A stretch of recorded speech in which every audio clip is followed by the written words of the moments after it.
Hello प्रिय विद्यार्थी, स्वागत है आपका इस हिंदी के कक्षा में, जिसमें हम लोग देखने वाले लेखक और उनके रचनाओं के बारे में, उनके जीवन परिचय को भी हम लोग इसमें समझने वाले हैं।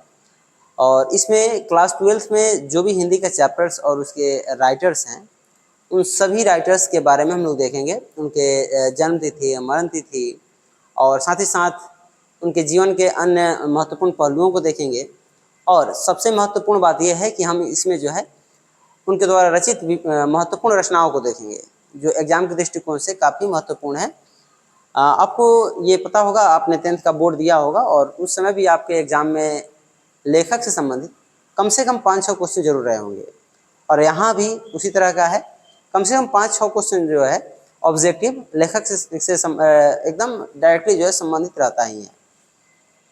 तो चलिए बिना समय गंवाए हम लोग शुरू करते हैं।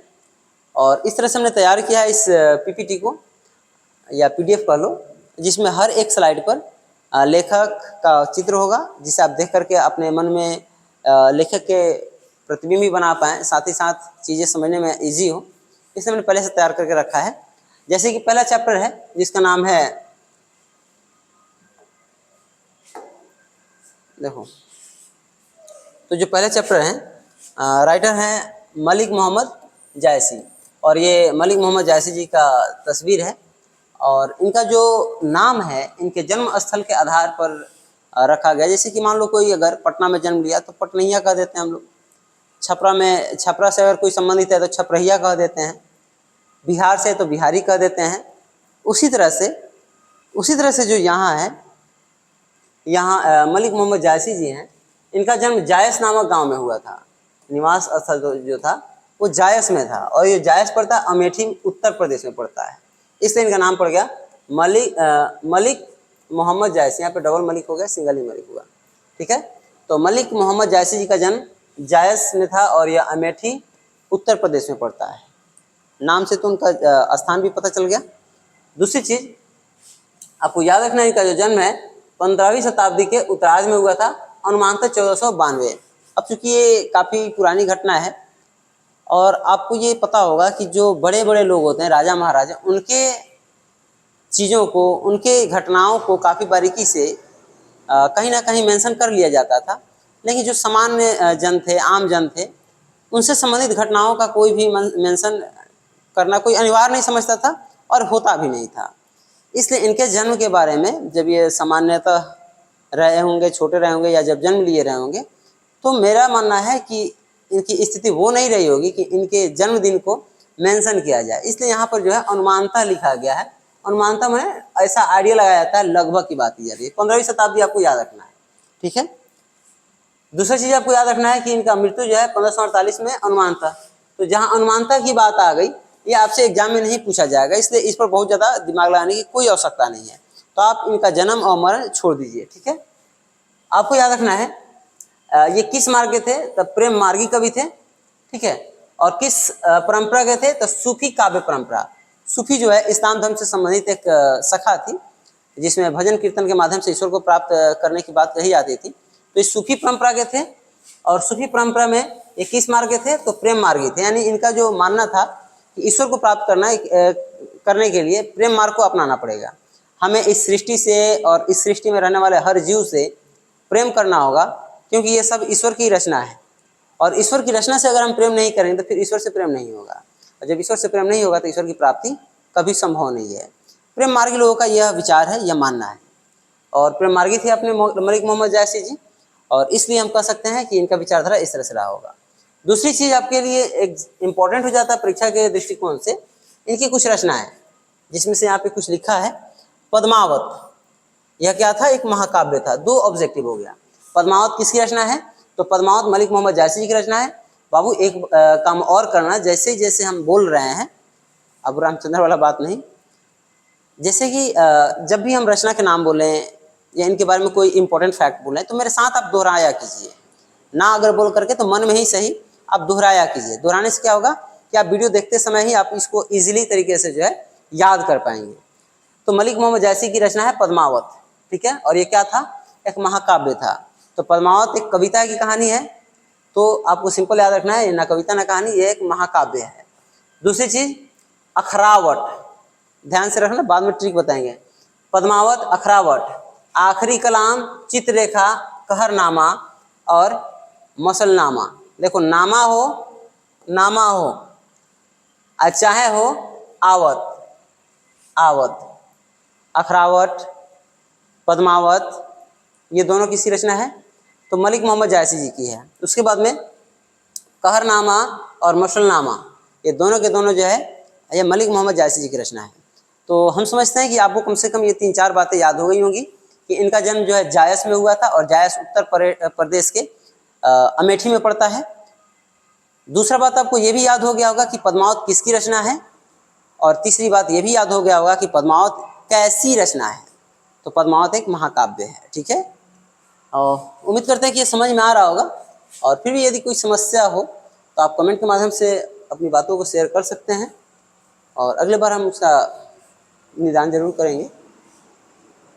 अगला है अपने कवि हैं महाकवि सूरदास जी। इनको महाकवि कहा गया है, ये भी एक ऑब्जेक्टिव है कि कवियों में महाकवि किन्हें कहा गया है। तो महाकवि के रूप में तुलसीदास जी को माना जाता है, सूरदास जी को माना जाता है, सूरदास जी को। सूरदास जी जो थे, कुछ लोग मानता है कि ये जन्मांध थे यानी जन्म से अंधे थे, कुछ लोग मानता है कि बाद में इनकी आंखें चली गई, शुरुआत में ठीक थे। तो जो भी हो जैसा भी हो, दोनों मान्यता है, हमने दोनों बताया आपको। और इनको जो है महाकवि कहा जाता था। तो पहला ऑब्जेक्टिव यहीं से बन जाता है कि महाकवि किन्हें कहा जाता है, तो महाकवि के रूप में जाने जाते हैं सूरदास। ठीक है, दूसरा चीज आपको याद रखना है कि इनका जन्म कहाँ था। जन्म इनका शाहीग्राम में हुआ था, जो कि अब कहाँ है, दिल्ली में है। और ये रहते थे, ज्यादातर अपना जो समय इन्होंने बिताया वो बिताया था ब्रज क्षेत्र में, ब्रज क्षेत्र में बिताया, वही कृष्ण वाला क्षेत्र। ठीक है, वृंदावन जिसको हम लोग कहते हैं। तो अब इससे एक आइडिया आप लगा सकते हैं कि किसके भक्त रहे होंगे। जाहिर सी बात है भाई, वृंदावन में जाकर के अगर कोई आदमी रह रहा है तो कृष्ण भक्त ही होगा। तो जो सूरदास थे वो कृष्ण भक्त थे। तीसरी चीज आपको याद रखना, यहाँ भी अनुमानित है, आपको इनका जन्म और मृत्यु दोनों में से कोई याद नहीं रखना है। हाँ, एक बार पढ़ लेते हैं, जैसे कि 1478 में इनका जन्म माना जाता है, 1583 में इनकी मृत्यु मानी जाती है। और ये दोनों तो याद करना नहीं है, छोड़ दो। हाँ, ये आपके लिए महत्वपूर्ण जाता है, इनके दीक्षा गुरु कौन थे। तो दीक्षा गुरु इनके महाप्रभु वल्लभाचार्य थे। वल्लभाचार्य के ये शिष्य हैं और वल्लभाचार्य भी बहुत फेमस पर्सन थे और इसलिए इनके शिष्य भी जाहिर सी बात है कि इम्पोर्टेंट हो जाता है कि किसके गुरु थे। तो महाप्रभु वल्लभाचार्य के शिष्य थे कौन, तो महाकवि सूरदास जी। ठीक है, और उल्टा करके पूछ ले महाकवि सूरदास जी के दीक्षा गुरु कौन थे, तो आपको बताना है महाप्रभु वल्लभाचार्य। ठीक है, यहाँ से एक और ऑब्जेक्टिव आपके लिए बनेगा, वल्लभाचार्य जी जो थे उन्होंने कौन सा सिद्धांत दिया था। तो वल्लभाचार्य जी ने शुद्ध द्वैतवाद का सिद्धांत दिया था, या पुष्टि मार्ग भी कह सकते हैं। क्वेश्चन इससे भी पूछ सकता है कि पुष्टि मार्गी कौन थे, पुष्टि मार्गी कौन थे। तो पुष्टि मार्गी जो थे वो वल्लभाचार्य जी थे, वल्लभाचार्य जी थे। और वल्लभाचार्य जी किनके गुरु थे, तो आपको याद रखना है ये महाकवि सूरदास जी के गुरु थे। और इन्होंने कौन सा सिद्धांत दिया, तो शुद्ध द्वैतवाद। अब अगले वीडियो में कभी आपको बता देंगे द्वैतवाद क्या है, शुद्ध द्वैतवाद क्या है। ठीक है, एकेश्वरवाद क्या है। तो ये अलग टॉपिक हो गया, उसमें हम लोग बाद में बात कर लेंगे। उसके बाद में इनकी अभिरुचि जो थी वो क्या थी, तो इनका सबसे इंपॉर्टेंट जो अभिरुचि था वो घूमना था, पर्यटन करना। देखो कितनी मजेदार बात है ना, सूरदास जी की आंखें नहीं है फिर भी इनको मजा आता था घूमने में। दूसरा सत्संग करने में, सत्संग समझ रहे हैं, जहाँ पे कुछ ज्ञानी लोग या एक व्यक्ति या एक से ज़्यादा व्यक्ति वहाँ पर अपनी ज्ञान की बातें बता रहे होते हैं और बाकी लोग जो है उन ज्ञान का श्रवण कर रहे होते हैं, सुन रहे होते हैं और उसको समझ रहे होते हैं। कई लोग उसमें प्रश्न भी उठाते हैं, अपने मन की बातों को पूछते भी हैं। और कृष्ण भक्ति इनको ज़्यादा अच्छा लगता था। हम लोग यहीं से समझ चुके थे कि ये जाकर कहाँ रहते थे, तो ब्रज क्षेत्र में अपना समय बिताए, यानी कि किसके भक्त रहे होंगे, कृष्ण भक्त रहे होंगे। ठीक है, उसके बाद में आपको याद रखना है सूरसागर, साहित्य लहरी, सुरसावली, राधा रसकेली और श्रीमद् भगवद गीता के आधार पर उन्होंने एक ग्रंथ भी लिखा था। तो श्रीमद् भागवत, गीता नहीं था, श्रीमद् भागवत था, जो गीता के आधार पर एक मतलब इन्होंने रचना रची थी। तो याद रखना ये बड़ा ही आसान है, ये सूरदास जी हैं, ये सूरदास जी हैं। ठीक है, तो जिसमें जिसमें सूर्य आएगा समझ लो सूर्यदास जी की रचना है, ठीक है। उसके बाद में ये किसके भक्त हैं, तो याद रखना ये कृष्ण के भक्त हैं। और कृष्ण की जो प्रेयसी थी वो कौन थी, राधा थी, और कृष्ण के भक्त ये थे, यानी कि राधा रस के लिए भी किसकी रचना हो जाएगी, तो आपको याद रखना राधा रस के लिए सूरदास जी की रचना हो जाएगी। दूसरा साहित्य लहरी, ये आपको याद रखना पड़ेगा, साहित्य लहरी बस को याद रख लीजिए, बाकी सब तो ऐसे याद हो जाएगा। ये सुर है और ये सुर है, ठीक है। सूरदास जी हैं, सूरदास जी हैं, सूरदास जी हैं, सूरदास जी हैं, सूरदास जी हैं, ये तो ठीक है। सूरदास जी कृष्ण के भक्त हैं और कृष्ण की प्रेयसी राधा है, तो राधा रस के लिए। बस आपको एक याद रखना है साहित्य लहरी, ठीक है, ये आपको एक याद रखना है। और कृष्ण जी जो थे उन्होंने अर्जुन को युद्ध के समय में क्या सुनाया था, गीता, तो इसलिए श्रीमद् भगवत भी याद रख सकते हैं, ठीक है। हम उम्मीद करते हैं कि आपको जो है ये चीजें समझ में आ रही होंगी। फिर से हम एक बार आपके मन में प्रश्न खड़ा करते हैं और आप अपने अंदर ही ये सोच के देखिए कि आपको ये सभी उत्तर पता है कि नहीं है, आप उत्तर देने में सक्षम है कि नहीं। सबसे पहला कि सूरदास जी का जो जन्म है वो कहाँ हुआ था। दूसरा प्रश्न, इनके जीवन का अधिक समय कहाँ बीता था। तीसरा प्रश्न, राधा रस के लिए किसकी रचना है। चौथा प्रश्न, सुरसागर किसकी रचना है। पांचवा प्रश्न कि सुरसावली किसकी रचना है। और छठा प्रश्न, श्रीमद् भागवत किसकी रचना है। और हमें उम्मीद है कि आप लोग जितना हमने प्रश्न खड़ा किया इसमें आप अधिकांश के उत्तर मन में दे पाए होंगे बिना इस पे देखे, ठीक है, यानी कि चीजें समझ में आ रही है। अगर आप उत्तर देने में सक्षम है तो चीजें समझ में आ रही हैं। उसके बाद में है गोस्वामी तुलसीदास जी। गोस्वामी तुलसीदास जी का जो है बचपन का नाम था राम बोला। अब इनका राम बोला नाम क्यों पड़ा, राम बोला नाम क्यों पड़ा, इसके पीछे काफी एक रोचक कहानी बताई जाती है। बताया जाता है कि जब ये जन्म लिए तो जन्म के समय, मतलब जब बच्चा नवजात शिशु समझते हो ना, हाल फिलहाल के जन्मे बच्चे, तो जन्म लेते ही इन्होंने राम का नाम बोलना शुरू कर दिया था और इसलिए तब से इनका नाम जो है राम बोला पड़ गया,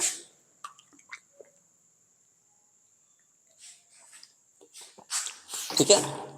तो इनका नाम जो है राम बोला पड़ने का कारण था क्योंकि जन्म लेने के बाद इन्होंने क्या बोला था, राम राम, और इसलिए उसी समय से इनका नाम पड़ गया राम बोला, ठीक है। और एक चीज इनके साथ जो है काफी दुखद घटनाएं भी घटी, काफी दुखद घटनाएं घटी।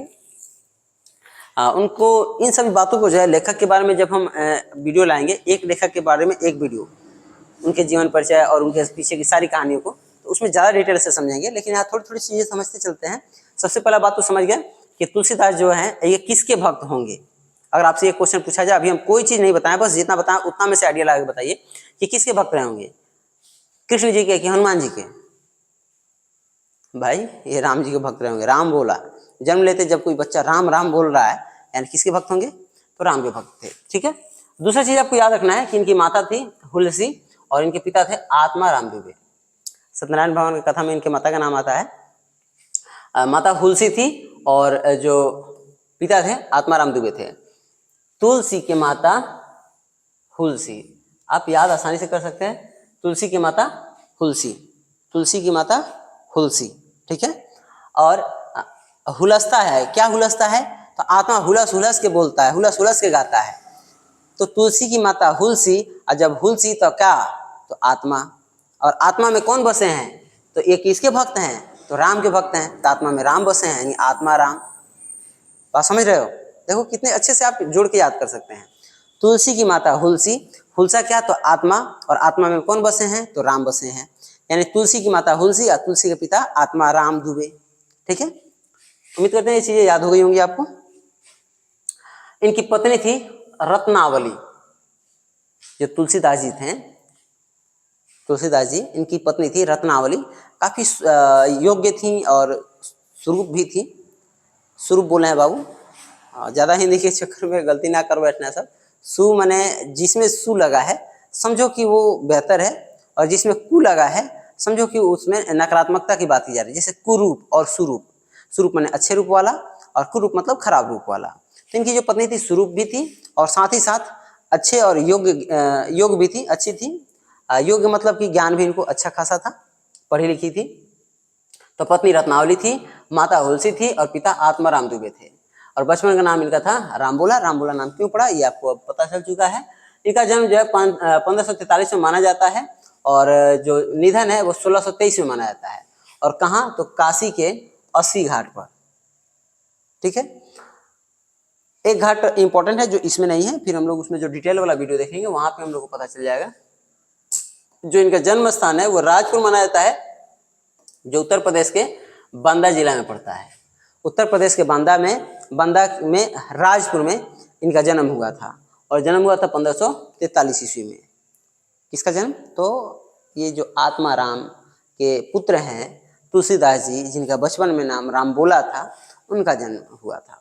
ठीक है, आपको याद रखना है कि ये राम भक्ति धारा के अद्वितीय महाकवि हैं। अद्वितीय मतलब इनके समान कोई दूसरा नहीं है, अद्वितीय है। ठीक है, ये अवधी में और ब्रज भाषा में लिखते थे। ये भी बहुत अच्छा ऑब्जेक्टिव है कि तुलसीदास की रचनाएं किस भाषा में हुआ करती थी, तो अवधी और ब्रज भाषा में। तुलसीदास की जो रचनाएं होती थी वो 2 भाषाओं में हुआ करती थी, अवधी और ब्रज भाषा में हुआ करती थी। तीसरी चीज आपको याद रखना है, रामचरितमानस, विनय पत्रिका, कवितावली। देख बाबू, यहाँ पे कवितावली और यहाँ पर था सुरसावली। याद रखना, दोनों में कंफ्यूजन होता है कई बार, तो आपको कंफ्यूजन कैसे दूर करना है, यहाँ पे सुर लगा है इसलिए सूरदास की रचना है, और यहाँ पे सुर जैसा कोई वर्ड नहीं है, कोई बात नहीं है। ठीक है, तो कवितावली जो है ये तुलसीदास जी की रचना है। ठीक है, उसके बाद में आपको याद रखना है गीतावली, दोहावली, उसके बाद में और भी है। तो जिसमें भी वली लगा है, वली वली और वली, ये जो है किसकी रचना है, तुलसीदास जी की। अब वली से कैसे याद रखें, तो तुलसीदास जी जो थे वो राम भक्त थे, और आज आप आसपास में आपने देखते होंगे जब राम भक्तों को या कृष्ण भक्तों को तो तुलसी के माला पहनते हैं। और तुलसी के माला, तुलसी का जो पेड़ होता है उसका डाली काट करके तुलसी को गोली बना देते हैं।